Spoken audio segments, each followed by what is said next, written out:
Hello, everyone. So for my Gen Med project, I chose celiac disease, and for mine, it was to the Division III athlete.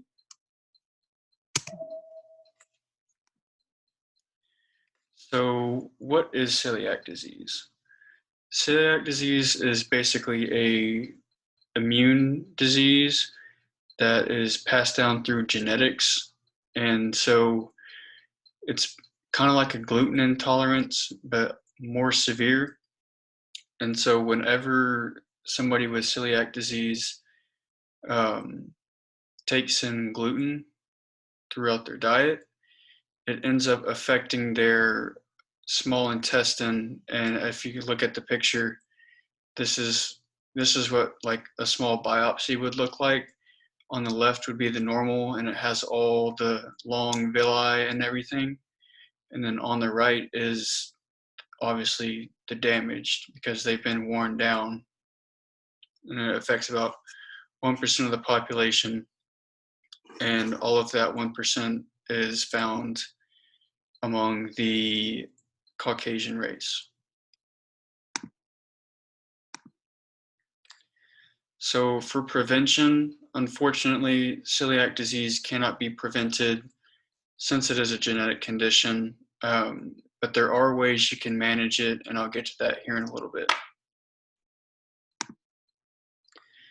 So the most common signs and symptoms are listed below, but the main ones being the abdominal bloating, weight loss, fatigue, and the iron deficiency anemia.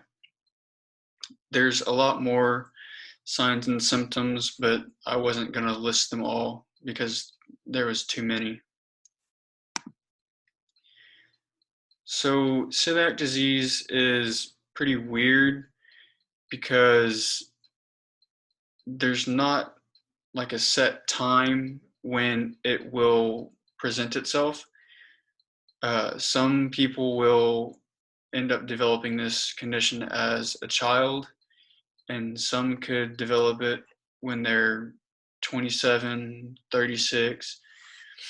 Um, the reason why the scientists and doctors out there still are not sure. And then for the diagnosis, it is very hard to diagnose, and a lot of the times, celiac disease does go undiagnosed within the population.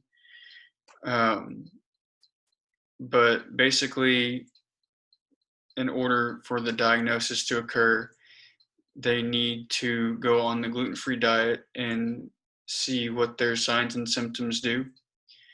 They need a uh, biopsy of the small intestine to look at the villi to see if damage has been done. And then they need to look at a serology, and if the three antibodies that are listed below, if those three are in that serology, then it's a pretty good indication of celiac disease. So for the treatment, like I kind of said earlier, is the gluten-free diet. And so this is really the only true thing that helps. Basically, what the gluten-free diet does is takes away all of the signs and symptoms of celiac disease and ultimately takes away the damage being done to the small intestine because the gluten is not being consumed. The only other thing is to have regular follow-ups with your physician, and when they do that, they'll start checking um, for like the conditions that could develop because of this that I'll get to in a little bit. So for sports participation, it's a case-by-case situation. It all depends on the severity of the symptoms of the athlete. Um, the athletes with more severe symptoms are obviously not going to be able to participate because it'll affect them way too much. and end up damaging their body even more. But those who don't have as much or symptoms aren't as severe, they are still able to participate, but they do have difficulties, and I have those listed. They tend to have difficulty absorbing iron, causing them to be anemic. They have poor bone health and could develop osteoporosis or any kind of bone condition. And then it could cause them to have even more flare-ups from the condition itself, celiac disease, just because their body is undergoing a lot more stress than it would if they were not participating in sports. So for the long-term effects that I had mentioned in a couple of the slides ago, osteoporosis can develop infertility or miscarriage. It can cause stomach cancer and even epileptic seizures.